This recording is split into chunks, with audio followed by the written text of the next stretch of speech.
Hey, party people. Hey, party people. How are you doing tonight? I see a couple folks have rolled in. How's everyone? Tonight we're talking about anticipation.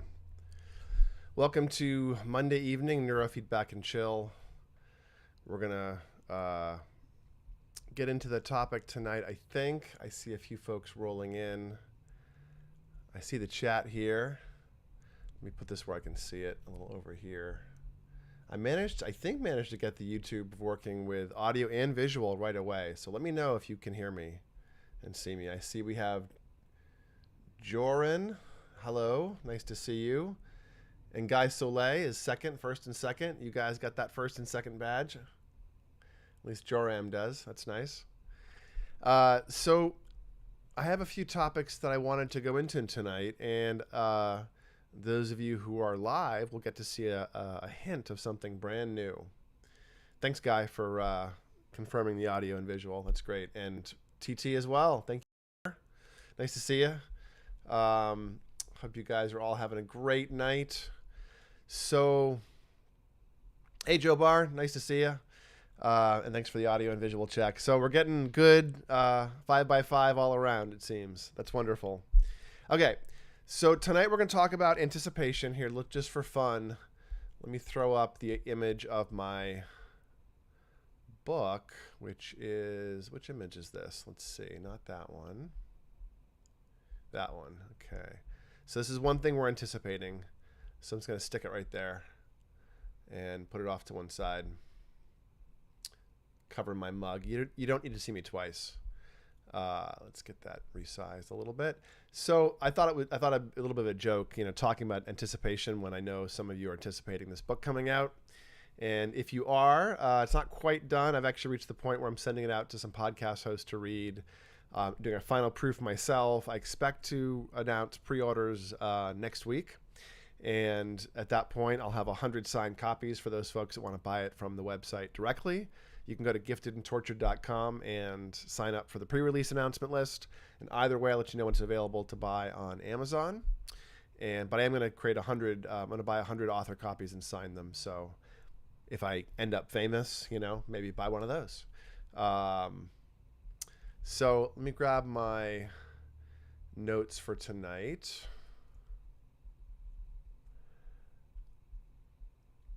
So yeah, I wanted to talk a little bit about anticipation. Basically, why does it sometimes feel better waiting than getting the thing? Why, what is this thing the brain is doing when anticipating, when doing this future-focused reward anticipation, reward expectation? What is that? How does it operate? Are there pluses? Is there a dark side to anticipation? So I thought I would go over some of that stuff tonight. And I would also give you a hint, again, of the book cover, which you're seeing now. And if we have time tonight, if you ask lots of good questions and I get through the topics in a way that makes sense, I will maybe even show you a new piece of software that I'm working on as another bit of anticipation to build for you tonight. Hey, Ganesh T. Can neurofeedback improve brain structure? Not then what can improve?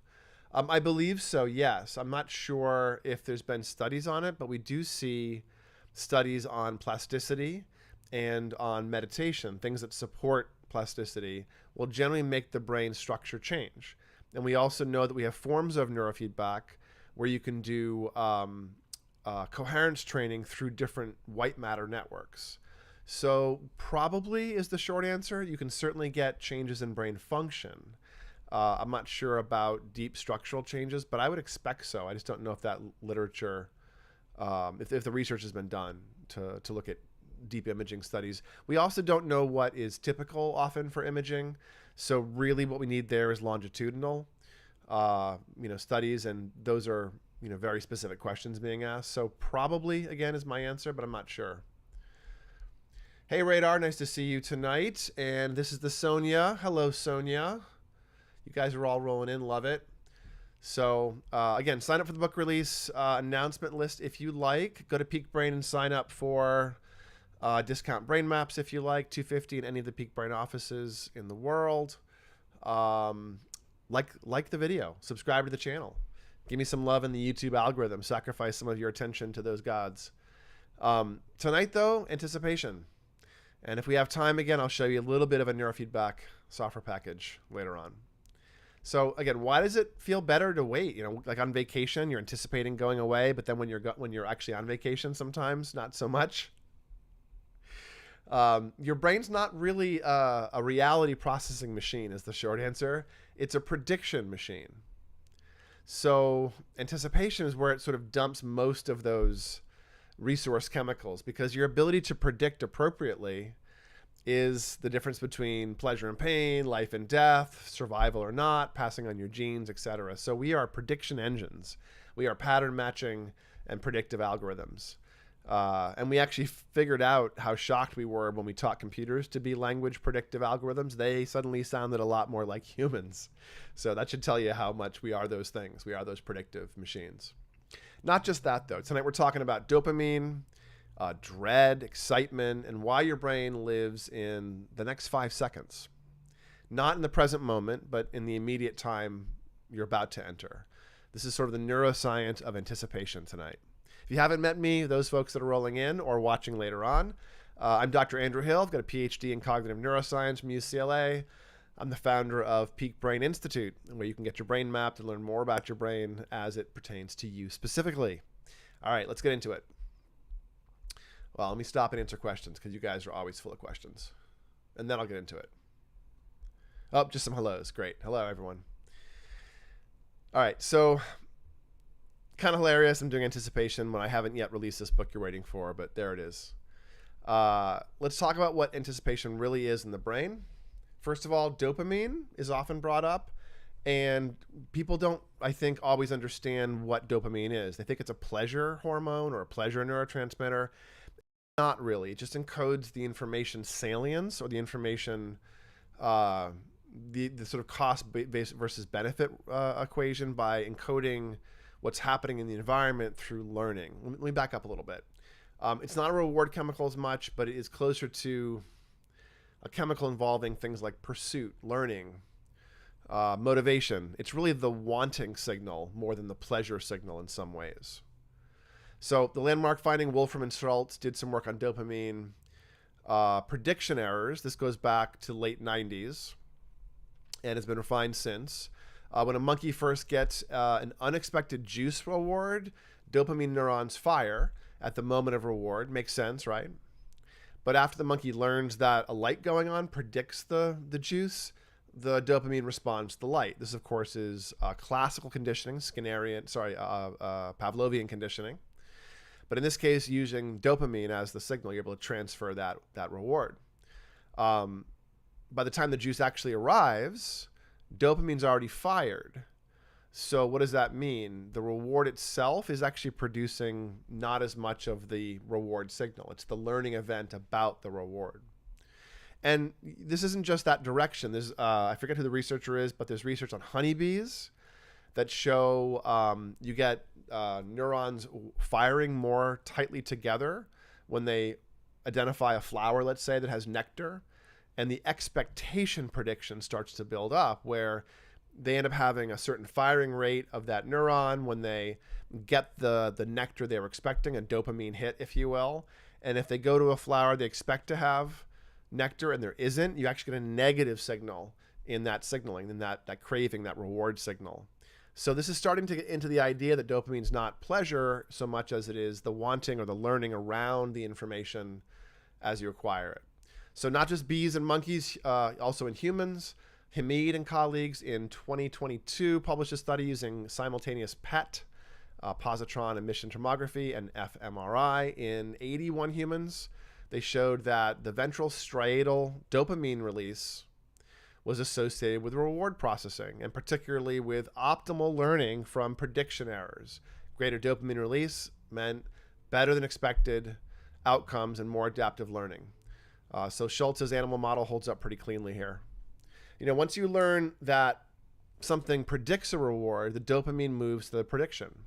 The anticipation becomes the main event. The reward, kind of old news at that point. From there, I think it was Kent Berridge, and Terry Robinson formalized the wanting versus liking distinction. Wanting is the incentive salience. It's dopamine driven. It's the motivational pull, the go get it signal, the get into it, the approach. Liking, the actual hedonic system, the pleasure of consuming, runs on a different system, primarily the opioid system. You can have high wanting and low liking. That's what addiction is in a nutshell. The dopaminergic system's getting thrown off, and the satisfaction, the opponent process reducing the hedonic tone over time. There was another study in 2024 or 2004. When was it? 2024, recent. Ma, Dong, and other colleagues confirmed in clinical populations, people with internet gaming disorders and tobacco use, smoking, showed higher wanting liking dissociation. So the brain responded to the reward signals. I've seen this as well in other research with addicts, heroin addicts, seeing the paraphernalia of use, creating a larger than average dopamine release, but without having the hedonic tone necessarily. And that's what this study with smoking and gaming showed, that the pleasure response in the brain wasn't as high. For perhaps obvious reasons, they haven't done as much research with drugs of abuse and the pleasure response, than mostly in the craving response. So, this is to some extent why the Amazon out for delivery notification is basically a dopamine hit. Sometimes you get something interesting, sometimes you don't. This is among the most powerful way to receive dopamine as well, the imperfect prediction. There's something called reward schedules in learning. And if you always get reward for something, it becomes less interesting. If you never get reward for something, it becomes less interesting. If you sometimes get rewarded, it's really interesting. And if you can't quite predict when that is, incredibly interesting. This is what slot machines are. Is the prediction, the intermittent reinforcement schedule, creating a desire to learn, increasing the salience of the learning you're engaged with, increasing dopamine. And then if you do get a reward, suddenly the reward on a slot machine is transferred from the actual reward to the thing that predicts it, i.e. sitting there all day long like you're one of the Simpsons aunts pulling that slot machine handle. The predictive behavior in that case leading to the reward becomes the thing itself that produces pleasure. So I don't know. I thought that was pretty interesting. So let me know, do you guys have behaviors you engage in that you feel drawn to, you feel that are craving or urges to do that don't necessarily produce a lot of pleasure? Do you find yourself in that boat? I'd be curious to know. Let's stop and answer neurofeedback questions for a moment. Radar Ashwood is asking, what causes leg shaking and foot tapping? I think what you're talking about, Radar, is physical like disinhibition, kind of like jiggling around, somebody with ADHD kind of tapping their foot. That's like a lack of SMR, right? That's a lower SMR tone, sensory motor rhythm. And if you bring up SMR, you sit still. The cat on the windowsill watching birds with a liquid body is literally the opposite of the person who's fidgeting. There's other ways to have shaking and tremors and things like that that are not that, but I think that's what you're talking about. Clarify, if you could, if I am wrong. Joe Barr is asking, does addiction interfere with operant conditioning and mess with neurofeedback? Some, but not with the dopamine system as much. More if you're really blunting the opiate system, large amounts of opioids, large amounts of benzos, and learning itself is reduced a little bit, and it's hard to create change at all. And neurofeedback still works, but its rate of change seems to be slowed down. The effect is blunted. When you're working with dopaminergics, things that are more directly dopamine reinforcing, stimulants, cannabinoids, things like that, they have a more of a hedonic tone to them sometimes. Those actually, when you do neurofeedback, you get a very strong response in the brain, and the dopamine system seems to be really ready to reset and refresh its sensitivity. And what that means is if you're a stoner or you're abusing Adderall and you do neurofeedback, you end up with your tolerance plummeting. And what that means is your relationship to the compound, the drug, changes. So I would say that yes, you actually, in many cases, you can do neurofeedback, and it's one of the very few things you can do that'll shift you out of that mode. Same's true of alcohol. That shaky, nervous, can't relax, can't down-regulate, glutamatergic dominant tone that's there because the GABA was being produced by exogenous, drinking. And after a few months of that, the brain's brought up the glutamate. In the absence of the GABA, it's really hard for the brain to downregulate the glutamate, and we end up shaky, nervous, can't fall asleep, having seizures. And the neurofeedback will bring up the GABAergic tone, the sort of alpha tone, the ability to downshift more voluntarily within a couple of months, pretty reliably in somebody who's been abusing alcohol for a while. So you can work straight through addictions of certain types. Certainly non-chemical addictions, which aren't truly addictions in my experience. They're more learning variants, things like porn, the internet, food. Those generally have complicated features of obsessiveness and impulsivity. And that's at least as much of the pie, no pun intended, as any addiction features. Those also respond pretty well, because anxiety, ADHD, impulsivity, obsessiveness all respond fairly well to neurofeedback.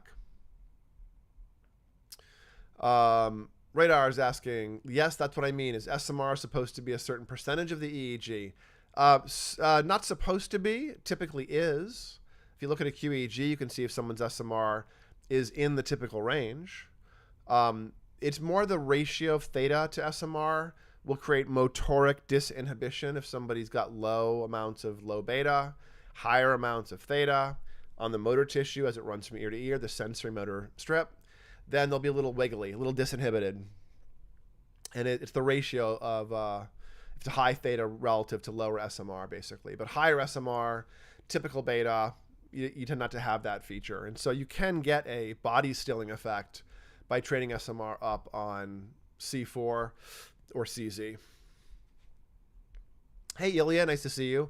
Are there any relevant neurochemical characteristics of SMR? I'm not sure what you mean. I'm sure there are, but we don't really, I don't think about neurochemistry that much because we don't understand it that well. It's hard to test in humans.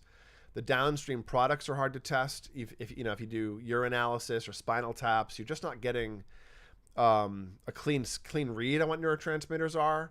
And we don't know if the absolute level of neurotransmitters matters that much. I mean, take something like Parkinson's, where Parkinson's features, the tremor, the attention features, the postural features, they start showing up once you've lost about 75% of your dopamine generating neurons.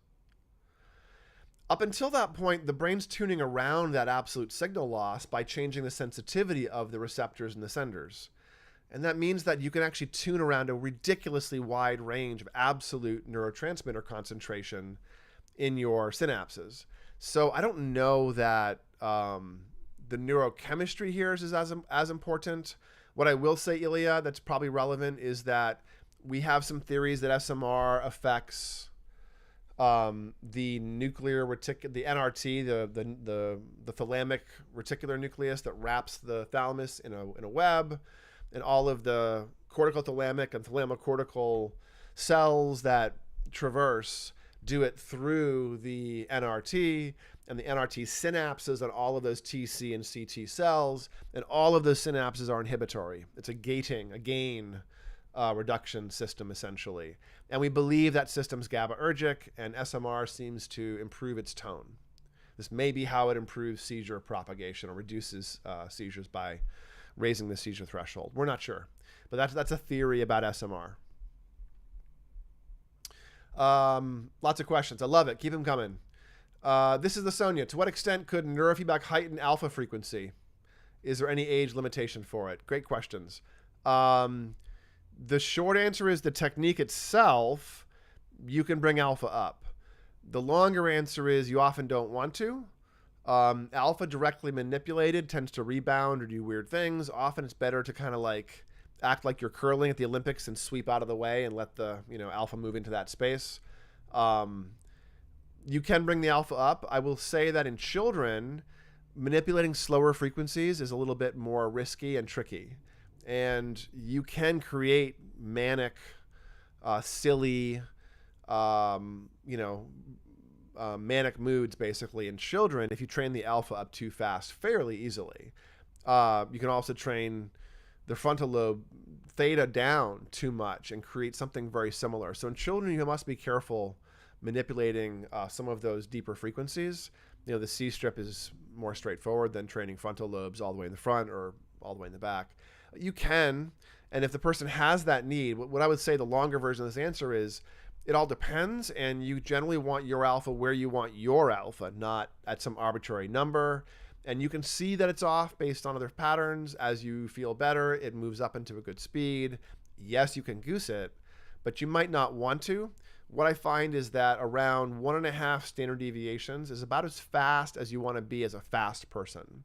And about 1.5 standard deviations below average is about how as slow as you might want to be before it can start to really get in the way.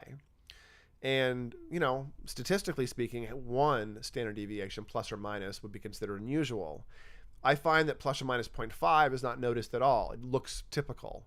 Plus or minus 1 doesn't look typical exactly in everyone. And plus or minus 1.5 is unusual. And that means that you're probably uncomfortably intelligent and running too fast at a high end and not sleeping well or having some other speed of processing issue or developmental issue, concussion, autoimmune thing, something at the low end. And they both can get in the way, but not as a blanket statement. You'd have to really dial in one person's alpha relative to them is sort of the idea here. Let's see.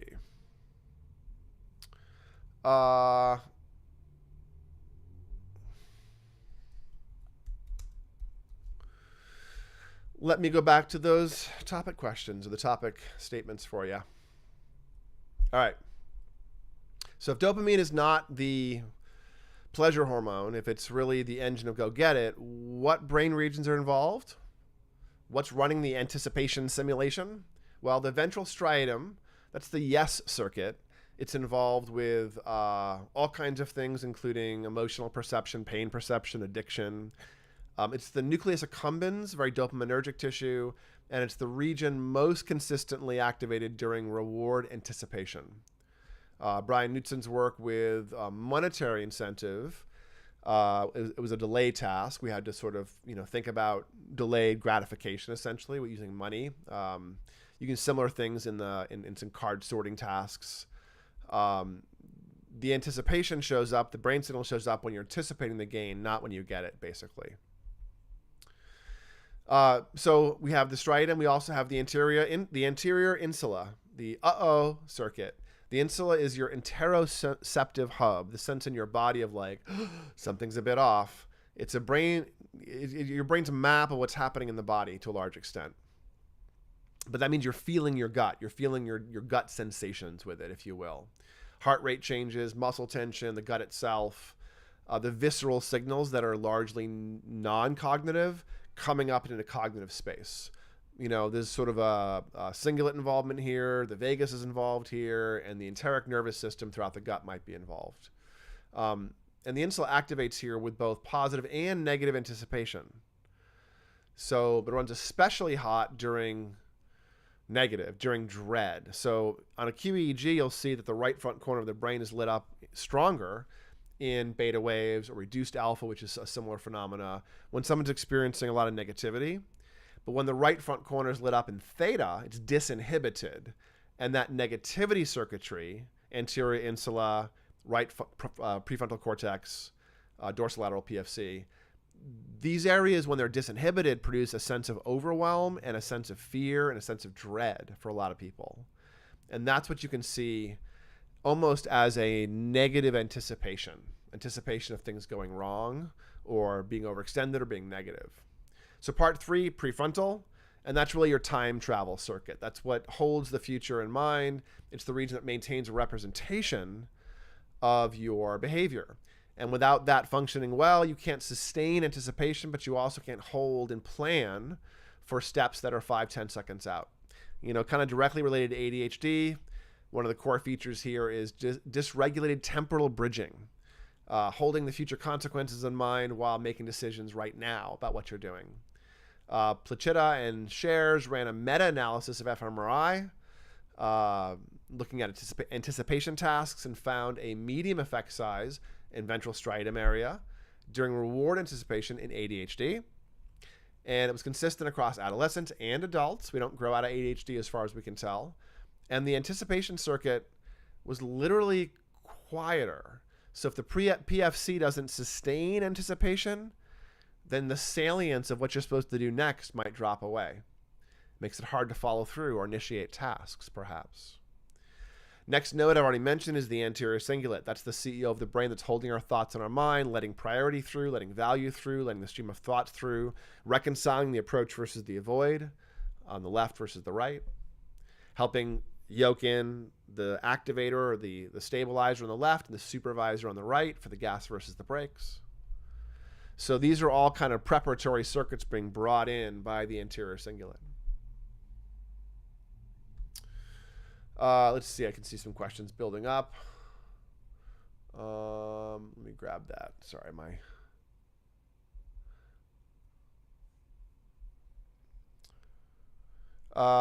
TT, I have lost my sense of anticipation of events as part of my anhedonia. Caused by an acquired brain injury to my PFC from long COVID. Okay. Have I had any success with PIR, HEG helping this? I have. But it can also create some anxiety.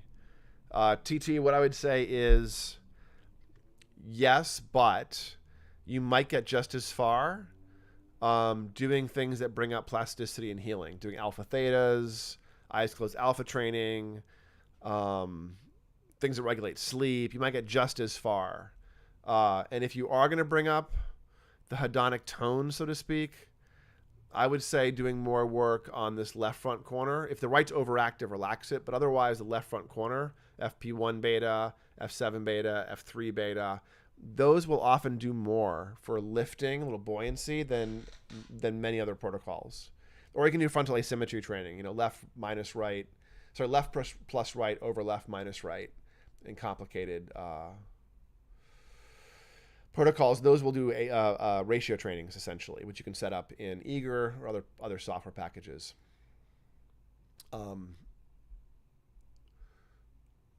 What I will also say, Troy, TT, is I've seen people recover from anhedonia from long COVID gradually and slowly over time. So some people recover quicker, and if you add neurofeedback or add other interventions, you can often break up the phenomena. I've had some people talk to me about getting benefits from vaccines when they revaccinate. Some people have gotten benefits from zinc. Some people from things like low-dose naltrexone, which is the opioid, sort of you blunt it and therefore the system resets. You can kind of do something similar. I don't know if the literature supports this, but there was an old school biohacker trick which people would swear worked. And I tried it, and I'm not sure if it worked. I'm not sure if it's safe, so do your own research. This is not medical advice. But there's a compound, which is a thiamine compound called sulbutamine, which I believe has a similar kind of effect in the dopamine system that LDN has on the opioid system. Meaning, if you take sulbutamine, you get a thiamine dose that's pretty strong, but you end up getting like a little bit of an energetic boost.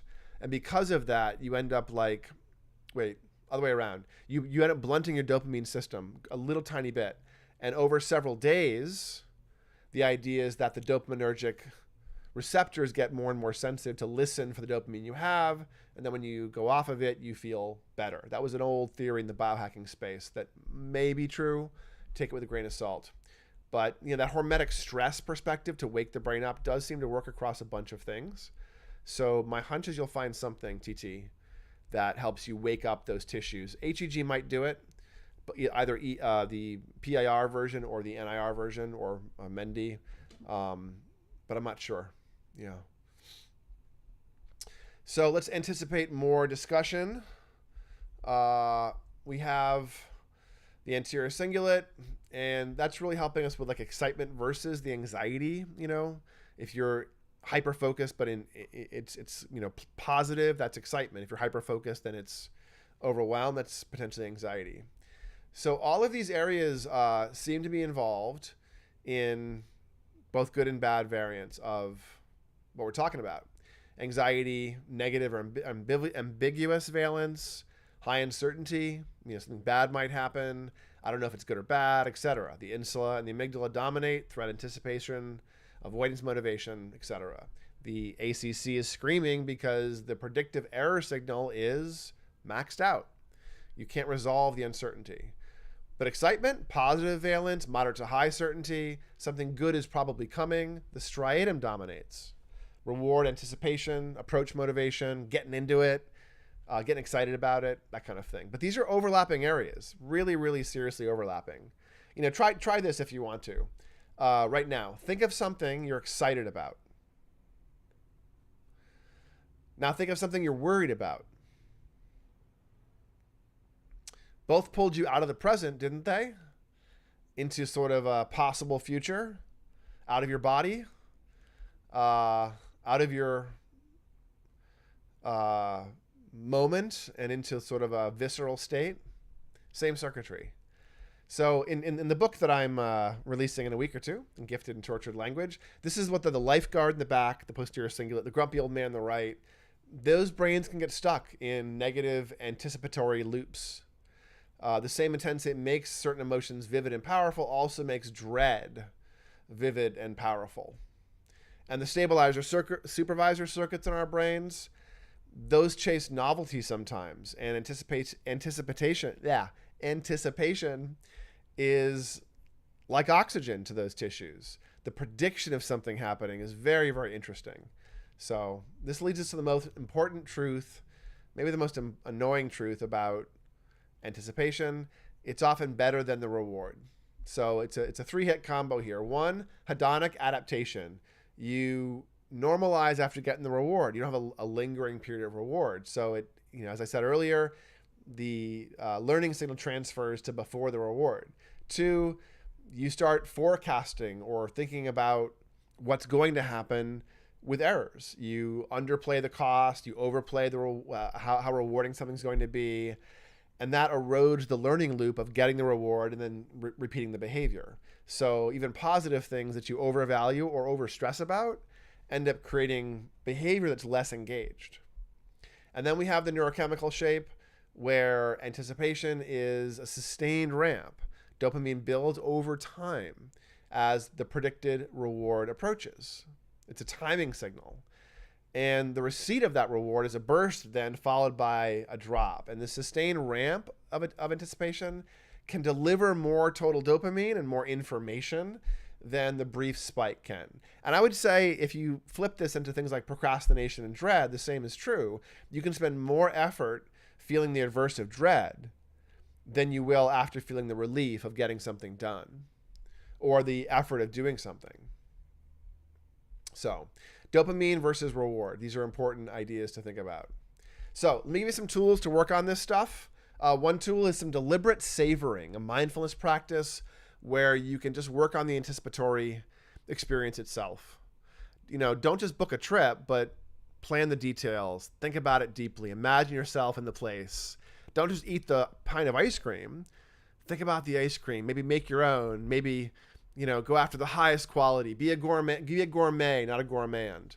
This harkens back to a concept that I like to teach clients, which is harm reduction through snobbery. I.e., if you have habits that are less than ideal, make sure that you're consuming the highest quality and least harmful versions of those habits. If you smoke weed, get the organic weed. If you drink alcohol, make sure it's extremely high quality and don't do it that often. If you watch TV, don't watch crappy TV.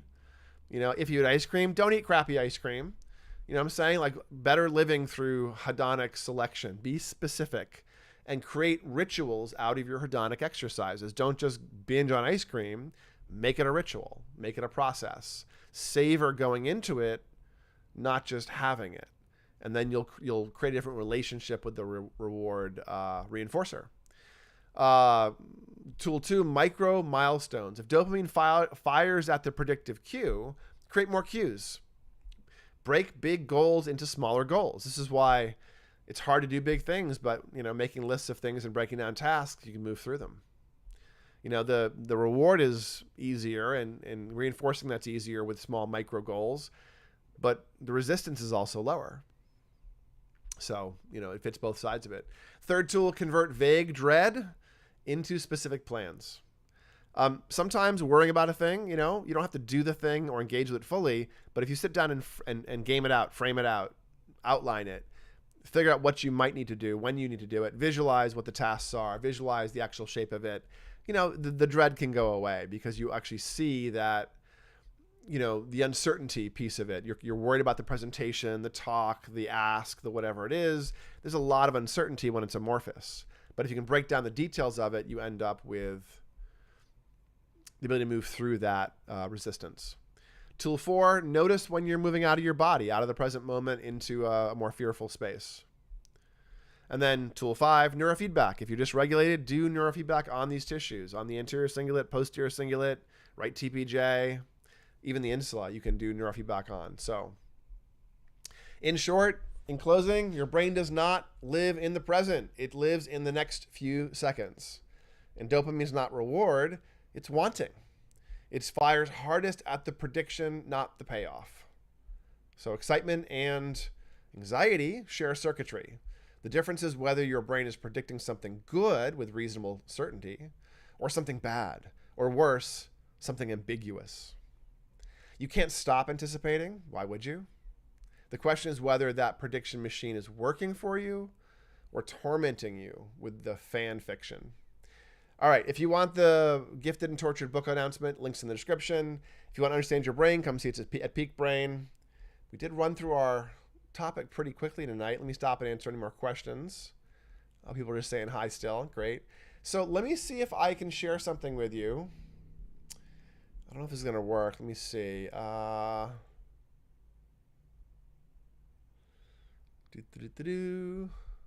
about that?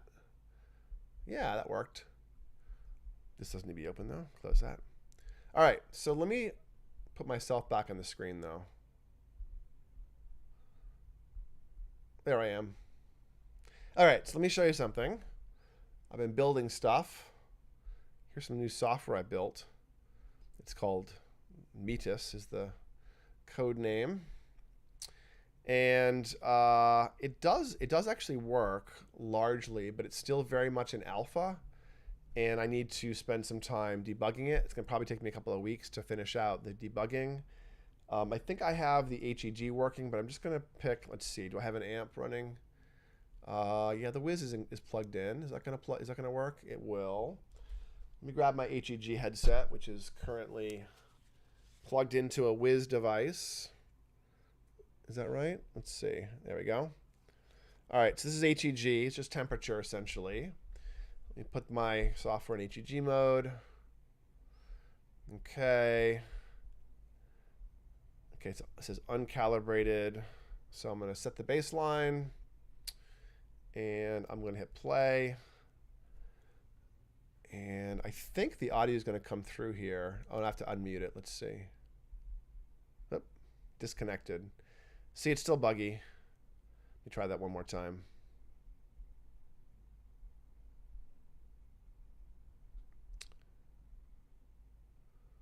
It says waiting for signal. So it does look like I'm having trouble with my connection. So you never try to do a live demo. I will do a simulated device instead. All right, so this is a simulated HEG that I recorded earlier. Let me set the baseline. This software works with the Wiz amps as well as the Neurobit Optima amps. You can do things like smooth the signal if you want. You can make it thresholded. Let me actually kick it off. Oops, close that. Simulated play. For some reason, the audio is not happening. I think it's because I'm hijacking the audio using there it goes.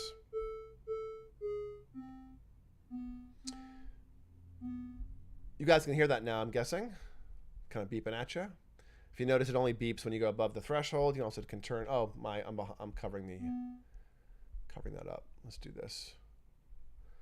So you can smooth it, turn off the threshold, and then it will just go up and down. But I'll threshold it again. There we go. Let's see, questions. Radar saying, what kind of ab reactions would I expect from doing brain brightener protocol? I'm not sure what you mean by a brain brightener. Maybe the TLC one or the brain trainer one? There's a couple different things you could mean by brain brightener. Let me know, Radar. I'll unpack that. Radar's also asking, is this neurofeedback software for the Mac? It is, and PC. This works on both Mac and PC. This is running right now. You're asking what kind of Mac? On a Mac M2 Studio, Mac Studio M2, not super new, relatively powerful. The software is built on Rust, and it's running at a very, very high signal processing back-end performance. I still have to get some debugging worked out on the front end for different aspects of it. Let me show what else I have. For instance, there's other games here. Let me take off the thresholding. So you can see a little race game, which is silly. And then it powers up. There it is. Yay, warp speed. What else do I have here? I have this game, which is Star Journey. It'll go through warp speeds and things. Got a picture reveal.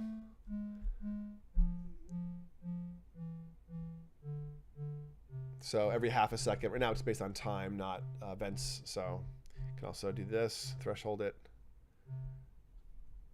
So I turn on the thresholding, and now I have to be above the midpoint, or at least moving up to make it work. All right, I'm turn off the HEG, and let's go into EEG land. Can you guys hear this? Is the audio coming through? Let me know. I'm curious. Oh, TT said yes. I'm guessing that was an answer to my question about if you could hear it. Unless you're like, yes, the software is available, which I will take as well.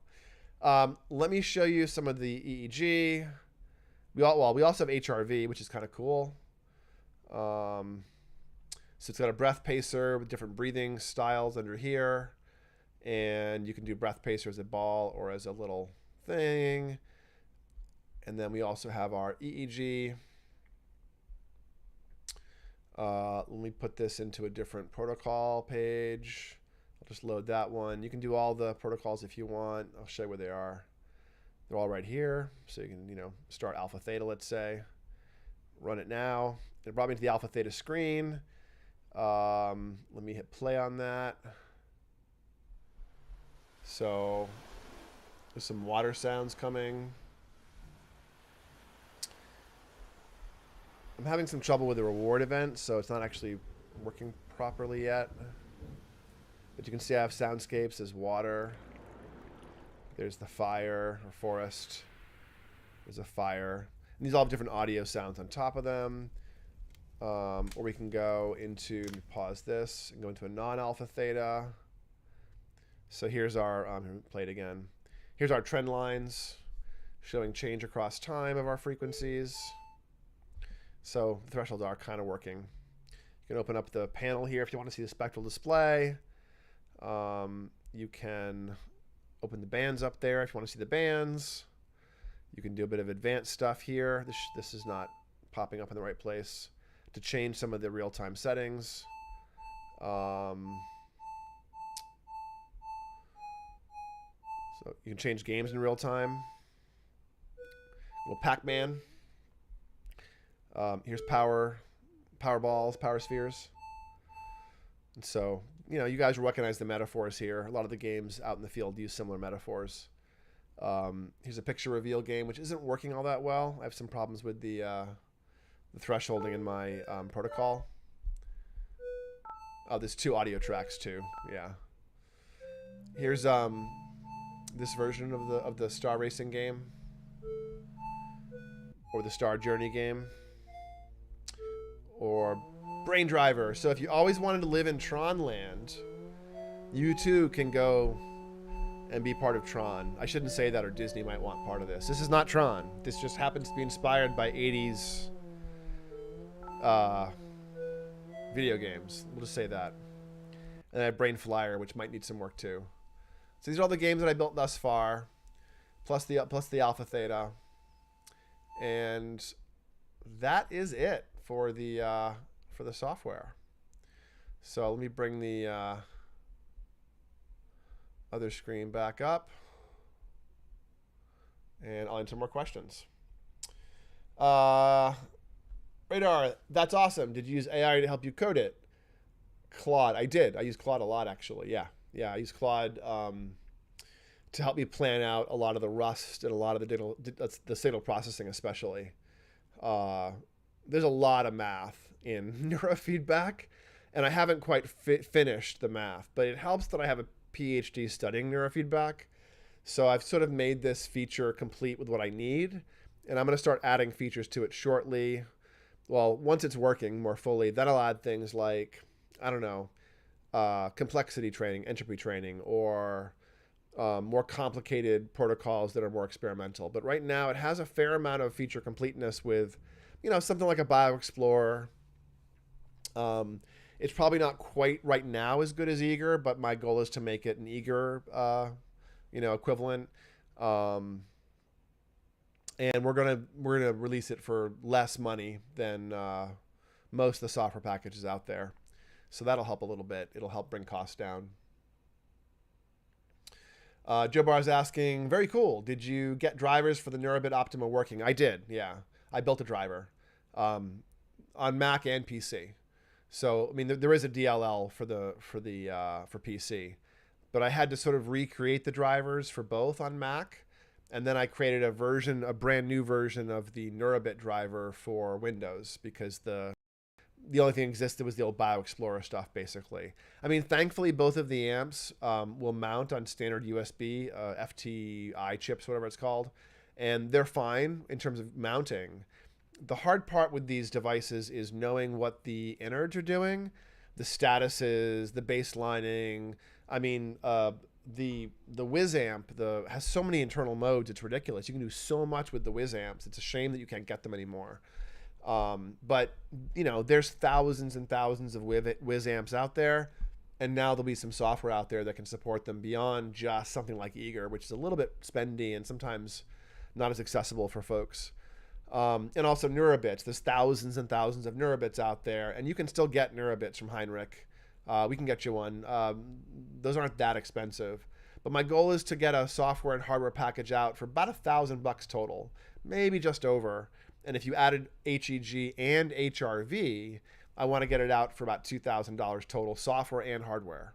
And I think that's doable and will, essentially bring the effective cost down for folks who want to self-train a fair amount if they have all the tools. And you don't necessarily need every tool either. So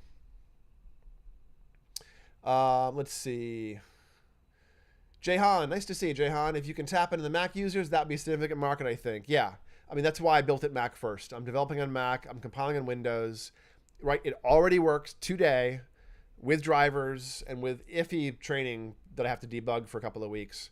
But all the plumbing's done on Intel and Apple Silicon. And on the Windows side, it works on x64 architecture and ARM architecture, both. So as long as someone has a powerful enough Chromebook running Windows, it should work. And a Surface laptop and stuff like that. So I'm hoping that I can produce something that has both light enough machine requirements that it works everywhere without having to rely on layers and layers of signal processing cruft the way that BioExplorer did, or lots of legacy stuff that keeps it locked into one system. I would say this is true of all the software platforms, but I'm really thinking of like BioEra, which is behind several software packages like Signet, for instance. BioEra is great, but it's a little clunky and it's older and it's Windows only, and there's a few problems there. So yes, Mac first, but Windows on day one as well. If there's an interest to do Linux, I will also do Linux. People have to let me know, though. I don't have a desire necessarily to have a running build environment all the time for Linux unless there's a need for it. But because I built this in Rust, and I kept most of the game itself in most of the software is in Rust. The front end you looked at is in JavaScript or React, really. But I kept the React layer very light and the Rust layer doing all the work. And what that means is that I should be able to bring in full bore games at some point and hand them off to the GPU and do more signal processing and have I already do have sort of low level CPU level resources. So I'm thinking it's going to be very performant software, but I'm going to test it a bunch before letting it out there into the wild. My guess is it'll be 2-3 months of testing in-house before I'm even using it in-house. and then a few months of using it in-house before it's available out in the world. But I have the Noggin software, which is being released for practice management and tracking your neurofeedback. I have this software for training, and we have a directory for neurofeedback providers all coming out this year. Next step, peak brain hardware. Oh, I skipped a comment from Radar. This is exactly what we need in neurofeedback. AI is going to breathe life into our field. Yeah, maybe. This is the Sonia. Would your clients at Peak Brain get to have this software for remote neurofeedback? Absolutely. Yeah. Yeah, the goal is to make this the tool that I use eventually, if it works, if it's as good as my current tools. Radar hardware is expensive to develop. It's between like 1.5 and 4 million depending what you do for hardware, and the timeline is like 18 months to 2 years for hardware. And I can only do that on the back of the software company being successful or a bigger set of investors coming in as we build a global company, which might happen, but the market's relatively niche-y, so I'm more likely to bootstrap it eventually than I am to get an investor for that piece of it. Radar is asking, could you also add infra low and slow to the software? I don't know. 2 reasons. One is I don't know the amplifier characteristics well enough for the 2 amplifiers that I've worked on supporting to know. I mean, you can do with the Wiz DC coupled, with the QWiz anyways, and you can get down to, I believe it is 0.03. But I don't know the clinical approach of infralow and infraslow that well. And I know for many of those techniques, you have to actually get much lower in frequency, 0.00001, for instance. And I don't know that these amps that we're using will support it. So if there's interest, if the Othmers want to send me a NeuroAmp 2, I live half an hour away from Woodland Hills. I'd be happy to come up and learn with them more about how to clinically implement and then make the NeuroAmp 2 supported software package. I mean, I'm not adverse to it. I just don't know it well enough to be the software developer without learning it better first, basically. I could see that I would add other types of biofeedback in. Like I could add in,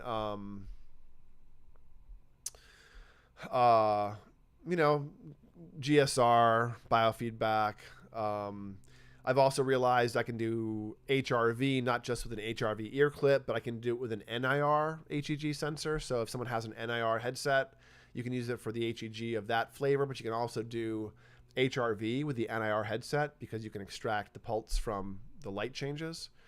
At some point, if I'm going to do hardware, I would probably want to do an HEG headset that was combination of NIR and PIR essentially. And maybe even a third, maybe even near infrared emitting. Keep the technology relatively low cost. But yes, it's going to be software takes a lot.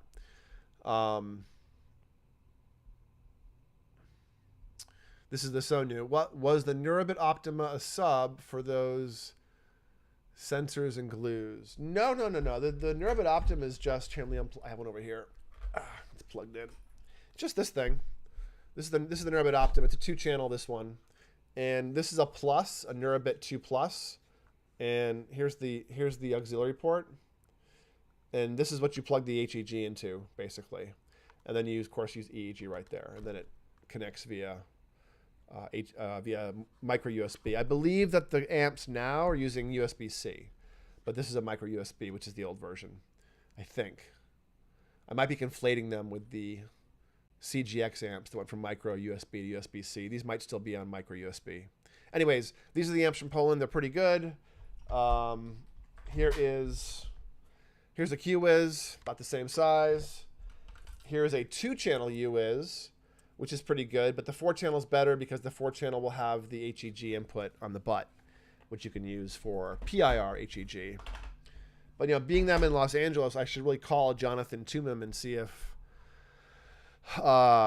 the NIR HEG production's back in after the fires and see if he wants to get the software to support it, because I know there's a bunch of people out there with NIR headsets as well. I think that's what you meant, Sonia. Is this a sub? But you'll still have to use the same 3-4 wires in the head, and you'll still have to do a QEEG ahead of time. It's not a sub for the QEEG. Yeah. Radar's asking, if all this works, will this be available for us DIY hobbyists? Probably, Radar. I mean, there's a couple of wrinkles here. One is I have to figure out the path legally. I think what I can do is take the path that BioExplorer took and then grow into the path that Eager took, meaning start off as software that's explicitly marketed for relaxation, not for treatment, etc. That's just what BioExplorer, BioEra, all those software packages do. And then use it in-house and start preparing a 510K certificate as medical software.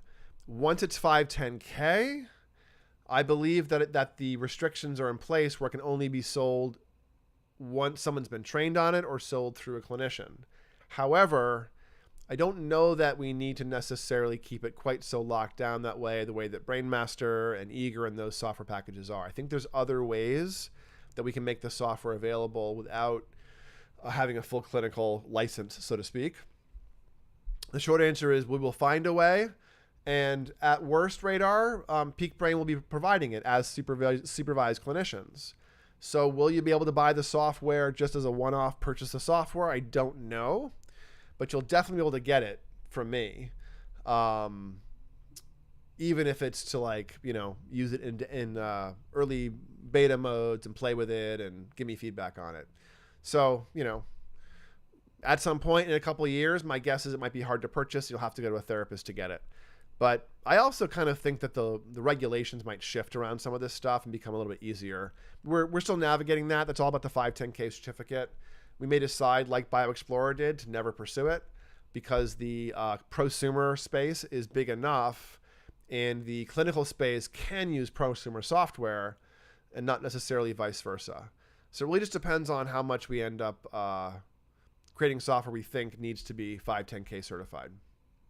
So there'll be something available. At the very least, what I'll do is, you know, hide the EEG module and release it as HRV and HEG as biofeedback software. At the very least, I can do that probably and make it less expensive. The EEG may cross the line into more medically oriented, at which point we may have to restrict it to this, you know, this sale by a therapist kind of thing, where you buy it from a therapist or buy it from a company who will train you on it at that point. Which is kind of what we do now with Eager, essentially. So, more questions here. This is the Sonia's asking, are there any future prospects for improving those sensors and adhesives? They're quite inconvenient, especially for women, especially for people with hair. The short answer is no. There is no substitute for sticking wires to your head that works well. Dry sensors are horrible. The signal quality is lousy. You change the thing you're recording so much that you can't tell what it is you're recording. There's a bit of physics that suggests we can do non-contact EEG through ultra-high impedance electrodes. There's a couple papers showing how it works, but somebody would need to both build non-contact high impedance electrodes and need decades of EEG acquisition, you know, 100 years, a century of it, to be converted over to different types of sensors so we understand what we're looking at. That will happen at some point, but I wouldn't hold your breath. And I will also say that people are often concerned about the goop, you know, pasting wires on and that kind of stuff. But I will say that almost nobody is concerned about that after they've done neurofeedback or even done a couple weeks worth. There are people for whom it is challenging and remains so. But most people a couple months in are like, what? I don't care about the goop. My ADHD is gone. My seizures are gone. My drinking is gone. So yes, I hear you. But if your worst problem is getting your hair goopy, also, you know, it may be a matter of skill. We teach people how to place wires and then lift them off and not leave much evidence behind. One trick is, let's say you're looking at a spot, you know, make the part, put a little smear of paste on the area, paste the wire up, and then stick the pasted wire to the pasted up bit of scalp. And then when you're done, wiggle the wire back and forth a bunch and then lift it off. And you'll find that a lot of the time you can carry away all or most of the paste with the electrode head and then a wet wipe just to clean up the evidence. So if done properly, you shouldn't have to spend a huge amount of time doing cleanup. That being said, there are some people for whom their hairstyle, their training habits, etc., mean they end up having messy hair all the time and they have to shower a lot. But, you know, you shower after the gym. Think of it like that way, you know? So sadly, no. This is the Sony. The closest thing you can get is saline sensors, and they work poorly, basically. So, all right, guys. Any more questions tonight? We've gone an hour. I really appreciate that today. Do me a favor. Like the channel or like the video. Subscribe to the channel. Leave a comment. YouTube loves when you leave comments. They also love when you take the video and share it with your friends. So do I. But I really appreciate you hanging out live tonight if you're here with me. I really appreciate you watching this later if you're watching this in the future. How's the world in the future? Tell us. I hope it's good. Hope you're doing well tonight. I hope everyone's taking really good care of their brains. Next week, I will probably have the book, at least in pre-release. If not next Monday during the live stream, then sometime next week, maybe the end of the week. So again, sign up for the live stream announcements, link in the description, or just go to giftedandtortured.com. If you want to see other books we have coming this year, there's a website called Peak Brain Press. We have 4 books releasing this year across the Peak Brain companies. This book on essentially neurodivergent brains. I have a book on mindfulness for dysregulated brains as well. That's sort of a companion to this one I'm releasing. And then writing a neurofeedback manual with one of my staff and a brain map with another one of the staff. And I think all those 4 books will be super useful. So if you want to be on the list for any of those books, go sign up at Peak Brain Press and you can find the individual book website from there. Anyways, hope you guys are having a lovely evening. I will talk to you in a week or so. I also, just as a reminder, I always have free calls available throughout the week. So go to peakbraininstitute.com and sign up for a free 30-minute call if you want to chat about biohacking. If you want to chat about what QEEG can do for you or neurofeedback, I am always down for it. So until I talk to you next time, guys, take care of the